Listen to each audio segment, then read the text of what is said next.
on va vérifier l'information à arrêter. Pour quelle raison? Est-ce que c'est parce qu'on soupçonnait des choses qui se passaient? Donc, évidemment, ça va se régler. Décidément, c'est toujours vraiment la descente aux enfers pour le colonel Alia. Ça va se régler dans l'armée, mais on va observer. Qu'est-ce qui se passe. Pour savoir ce qu'il va se passer. Par rapport à Esther, certainement, Emmanuel a fait des appels. Quelques infos. Oui, allez-y, Emmanuel. Il semble que c'est pas fait. Et il n'y a pas de réconciliation en tant que telle pour le moment. Il n'y a pas de réconciliation en tant que telle. On a été informé que en réalité c'est la famille de Oumoua qui a porté plainte, qui a saisi le procureur Charles Wright et donc qui devait entendre les deux parties depuis longtemps, mais il n'a pas eu le temps. Et semble-t-il, il a été encore retardé une fois par la procédure liée à l'autopsie du jeune Thierno Mamadou et tout. Hier, il les a reçus pour un quart d'heure, juste pour leur présenter ses excuses de ne pas avoir pu honorer les premiers rendez-vous. Mais nos informateurs nous disent qu'ils sont dans une procédure classique judiciaire. Donc, c'est une procédure judiciaire simple. S'il n'y a pas pour l'instant une procédure de réconciliation, ça peut peut-être aboutir à cela. C'est le procureur qui va voir. Et on nous dit même que ça peut ressembler à des procédures de divorce. Où vous pouvez demander le divorce, mais le juge peut tenter une médiation, une conciliation. Donc, évidemment, cette voie reste attendons ouverte, de voir. Mais il y a d'autres personnes au sein de la famille, d'ailleurs, qui, semble-t-il, ont réitéré le fait que Tamba ne sera jamais leur beau-frère. Voilà. Donc, il y a toujours de l'électricité. Il y a encore de l'électricité. Mais la famille a été humiliée. Baka, oui, non, mais quand même. Il semble que la famille, quand même, on va pas fermer la porte. Tamba seul peut régler son problème. On peut pas fermer la porte à une réconciliation. Tamba, c'est notre quand vous dites oui, la famille, j'entends bien ce que vous dites. La famille a été humiliée, etc. Mais à un moment donné, il faut dépasser. Oui, mais vous pouvez pas obliger la famille à dépasser. On l'oblige pas. Tamba, c'est notre confrère. Aujourd'hui, même sa carrière est liée à ce problème. Non, ce qui se passe. Tant que Tamba ne règle pas cette situation, vous pensez qu'il peut parler au micro? Qui va l'écouter? Tamba seul peut régler ce problème. Qui va l'écouter? Non, Abaka, ce qui se passe dans la vie de Tamba est très grave. Ce grand monsieur est aujourd'hui inaudible. Il est enterré par cette affaire. Alors aujourd'hui, moi je pense que Tamba seul peut régler ce problème. Lui seul, sans la justice, il peut aller en famille, tout régler sans la procédure. Il peut le faire parce que cela va dans son intérêt. Apparemment, c'est pas du tout fait. C'est pas gagné d'avance. Oui. Je voudrais parler de l'armée. L'homme agit suivant 3 critères. Il agit suivant sa nature, son habitude et je dévie pour dire suivant son intérêt. La nature de l'armée, c'est le respect. C'est la discipline. Le respect au commandement, la discipline. Effectivement.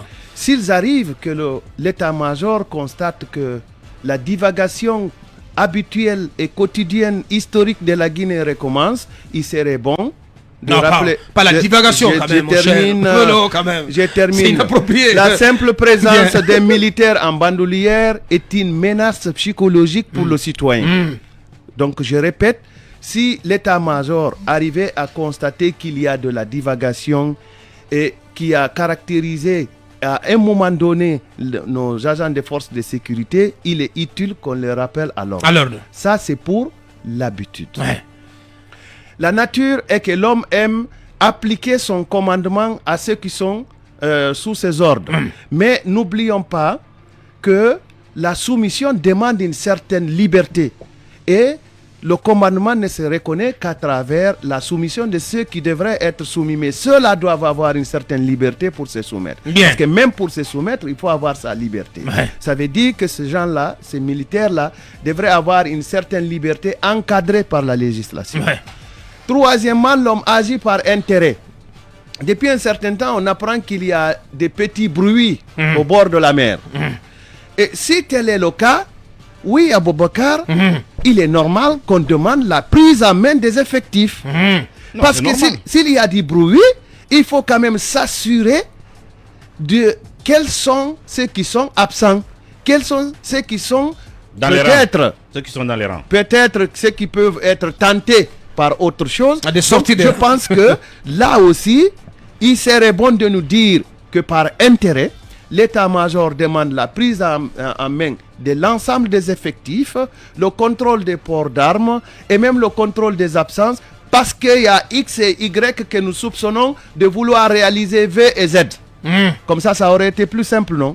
Sinon, vous nous mettez dans une psychose qui va nous détourner de l'essentiel de la vie publique. Bien. Et comme ça, c'est vous et nous qui serons des perdants. Pendant ce temps, le chef d'état-major général des armées a haussé le ton ce lundi 6 juin 2022.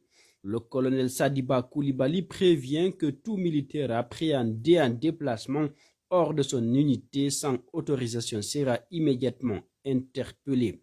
Il l'a fait savoir à travers un communiqué lu aux ondes de la télévision nationale. Le communiqué dit ceci: dans le cadre de la prise en main des effectifs des forces armées guinéennes, le chef d'état-major général des armées rappelle que tout militaire appréhendé en déplacement hors de son unité sans autorisation sera immédiatement interpellé et mis à la disposition de la brigade de recherche de la gendarmerie pour des fins d'enquête, a averti ce lundi 6 juin 2022 le chef des armées dans son communiqué. Le colonel Sadiba Koulibaly ordonne à tous les commandants d'unités de procéder à des contrôles rigoureux et inopinés par semaine. Les chefs d'état-major sont chargés de veiller à l'application stricte du contenu de ces instructions, précise le même communiqué du chef d'état-major général des armées. Toute défaillance de la présente disposition engage le militaire concerné et son commandant d'unité, met en garde le colonel.